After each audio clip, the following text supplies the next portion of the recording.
sir আপোনাক কৈ আছে হাজু হৈ থাক দিনটো আহি আছে আমি হিচাপ দিবলৈ গৈ আছিলো কৈছে প্ৰমোদ বড়ো যাম বা বোকা ডেইলি দিল্লী নাগপুৰ কলাই আছে যাবা দিল্লী নাগপুৰ কলাই থাকক ক'ব এতিয়া বিজেপিয়ে BTC ইলেকশ্যনটো অকলে খেলিব বুলি বিজেপিয়ে অলৰেডি ঘোষণা কওক প্ৰমোদ বড়ো আপুনিও আমিও অকলে খেলিম বুলি ক'ব চাওঁছে নাই দিল্লী নাগপুৰ কলাই আছে দিল্লী নাগপুৰ BTC নাথাকে মানে এনেকুৱা ভয় খাই আছে এতিয়া মানে এইবাৰতো বিজেপি চৰকাৰ গঠন কৰিব UPPL শেষ স্যাৰ আপনি BTC সৰকাৰ থাকা মানে আপুনি বহুত মটৰ লাইসেন্স দিছিল বুলি কৈছিল কি এপিএল সৰকাৰ দিয়ে নেকি UPPL চৰকাৰৰ দিনত বেছি মটৰ দোকান দেখিছোঁ মই আমাৰ দিনত এনেকুৱা মটৰ দোকান নাছিল প্ৰমোদ বড়ো কৈ আছিলে BPF-ৰ দিনত বড়ো অৱৰোধ সৃষ্টি হৈছে আৰু এইটো প্ৰমোদ বড়োই চব জন্ম দিয়া প্ৰমোদ বড়োৰ চৰকাৰৰ দিনত এতিয়া দুটা এক্সট্ৰিমিষ্ট অৰ্গেনাইজেশ্যন খুলিছে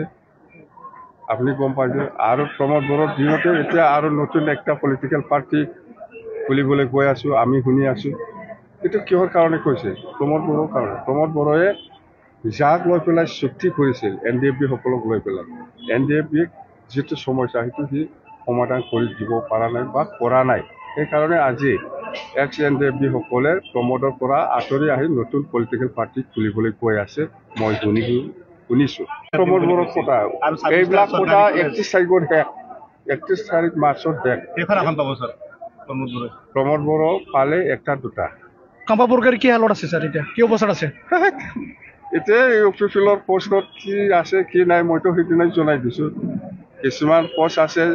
4 বছৰ 5 বছৰ 15 বছৰত সি এইবিলাক পোষ্টটো ফিল আপ কৰিব পৰা নাই এই ভেকেঞ্চিটো ইহঁতকৈ দি দিছে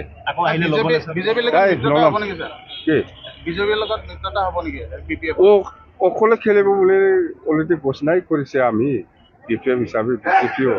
ইয়াত কি মিত্ৰতাৰ কথা আহে ছেপ্টেম্বৰত চৰকাৰ হ'ব স্যাৰ ছেপ্টেম্বৰৰ 100% চৰকাৰ আৰু কোনো ফেক্টৰ নাই ইয়াত কোনো ফেক্টৰ নাই আমাৰ নেক্সটত BJPৰ পজিশ্যনটো ভাল BPFটো 1 নম্বৰ নেক্সটত BJPৰ পজিশ্যনটো ভাল UPPL বুলি ক'লে একো নাই দেই থেংক ইউ